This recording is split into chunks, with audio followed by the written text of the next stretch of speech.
పల్నాడు జిల్లా వినుకొండలో స్వచ్ఛాంధ్ర కార్యక్రమంలో ప్రభుత్వ చీఫ్ విప్ జీవి ఆంజనేయులు గారు పాల్గొన్నారు.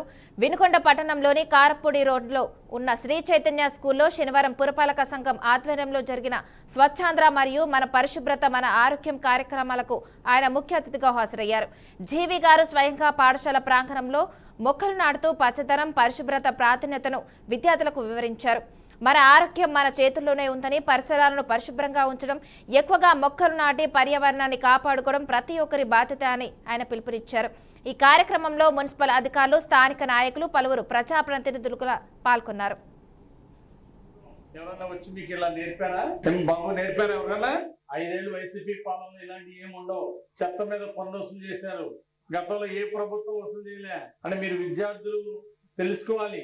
ఎలాంటి మంచి ప్రభుత్వాలు మరి చంద్రబాబు నాయుడు గారు అంటే మంచి ముఖ్యమంత్రి దొరకడం మనందరి అదృష్టం, మన రాష్ట్రం చేసుకున్నటువంటి పుణ్యం. అందువల్ల ఈ రోజు ముందు పరిశుభ్రత, ఆరోగ్యాన్ని సాధించాలంటే పరిశుభ్రత ఉండాలి. అందులో భాగంగా ఈ రోజు అన్ని స్కూల్స్ కు వెళ్ళి నేర్పుతున్నారు పరిశుభ్రత గురించి. గత ప్రభుత్వంలో చెత్త మీద పన్ను వసూలు చేసి 80 లక్షల